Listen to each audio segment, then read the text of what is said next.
Hi guys, it's Emil. I am aware that I look like a mess, probably, and it's because I have a cold and I'm really, really, really tired, and I have schoolwork to do. There's a test tomorrow and an assignment that needs to be in tomorrow, and like it's fine, I'm just very tired, and this is gonna be a very quick video because I don't have a lot to say on this topic that someone else hasn't said already.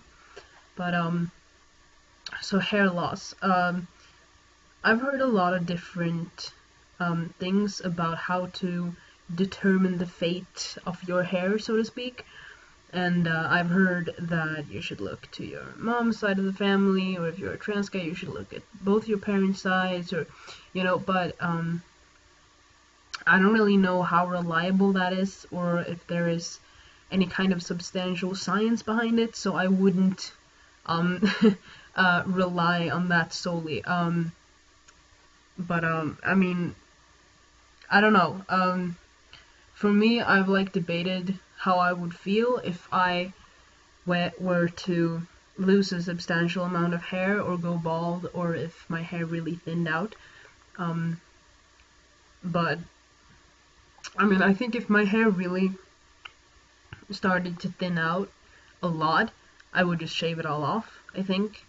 Um, I don't know. I would prefer to keep my hair because I don't think I would like the shape of my head without it, but on the other hand, I think I would really get used to it, and I think I'd be fine.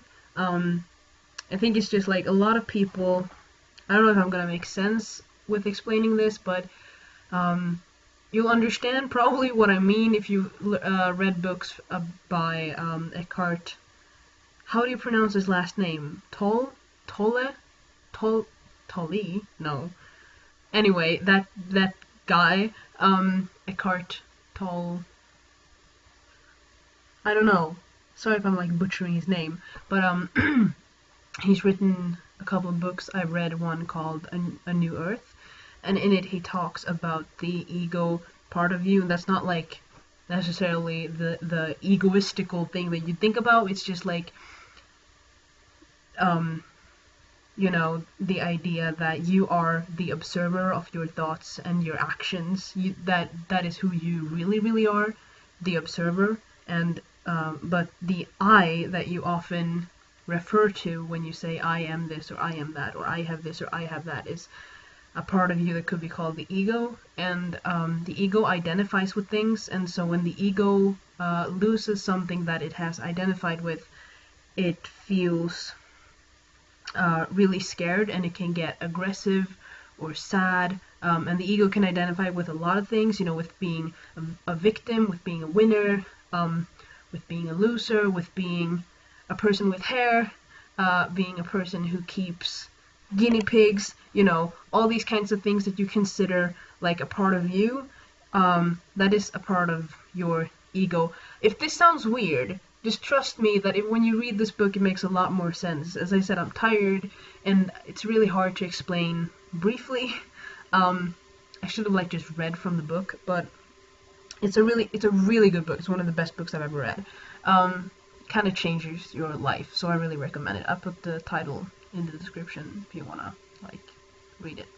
Anyway, I think having hair is one of these things that you can really identify with. And now, identifying with things, the way that we usually talk about it in this community and on the internet, it's not a negative thing, to identify with being asexual or trans or whatever. It signifies that you have found something about yourself, and they what you identify with are labels to help you find a community. And when I say in this context identify with, I don't mean those kinds of labels and things. I just mean that you take something into you and make it a part of you, even though it is not inherently a part of you. Because you would be the exact same person if you lost your hair. That is what I mean. So you would be the exact same person. You wouldn't have lost anything of yourself deep down. if you suddenly couldn't keep birds anymore, or if you couldn't keep your coin collection, or if you lost your hands and you couldn't play guitar anymore, you would still be the same person. You know, you would still be you. Even though it can be a horrible experience, but you probably know what I mean. Anyway, so this video isn't as short as I thought it would be, but what I mean is, a lot of people, I think, including me, identify with a person that has hair, and you kind of hold on to that. So I think for a lot of people, the thought of losing their hair it kind of feels like you're losing a part of yourself, and it's scary because you don't know what it's gonna be like when you're not that person anymore that has hair, or can appear in a certain way, or, you know, all that kinds of things. But you're still gonna be the same person, and lots of people, I think more people can look really, really, like, good, even though everything isn't about looking good. I think, like, a person who looks good is a person that's comfortable with their appearance. Like, I honestly think that, and I think it's so cool when people do, like, radical things with their appearance just because they like it, like people who shave their heads, or you know, get big piercings or stuff like that. But yeah, so I think it's just, having hair is just a thing that lots of people identify with, and I just want people to remember that if you lose your hair, you haven't lost yourself. And yeah, I really recommend reading that book that I talked about, because it is really helpful for, like, personal growth and, like, transition. I feel I'm rereading it currently, and I rarely reread books, so it's a good book. I don't know if I, like, rambled in this video. I think I did. Certainly turned out longer than I expected. Also, I have an announcement for those of you that don't, like, follow me on Instagram or Tumblr or whatever.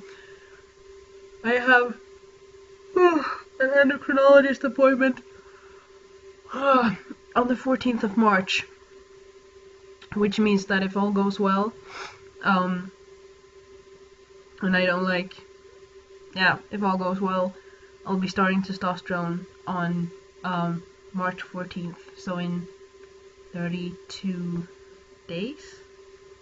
12, 30, yeah. No? Yeah, 32 days, I think. Yeah, I'm really excited about that. I'm really, really super happy about that. So, yeah, I hope you've had a good week. I hope I made sense. Yeah. Yeah. Also, like, everyone isn't gonna lose their hair. It's just, like, lots of people talk about it in this community for some reason, but it's not like because you're trans you're gonna lose your hair. No, that's not true. It's all very individual, and it's individual for all people, cis people, trans people, all that kind of stuff, you know. What you can expect that is very common with taking testosterone is that your hairline changes, which just means that it changes shape, and becomes a little more, you know, squared off, a little, yeah. You can just, like, Google woman with short hair and, like, man with short hair, and you can compare their hairlines and you'll see the difference. And the hair texture can also change, but it's not like everyone loses their hair. It's a valid fear if you really, really want to keep your hair, but you can probably look awesome without hair as well if you were to lose your hair, which is not, like, it's not a certainty that it's gonna happen, but if it were to happen, you could probably look awesome still. Just takes some getting used to, like, everything, you know? So yeah, I hope you've had a good week. Keep having a good week. It's like the week isn't over. Yeah. Hope you're doing good. Hope you're not sick. And, yeah. Bye.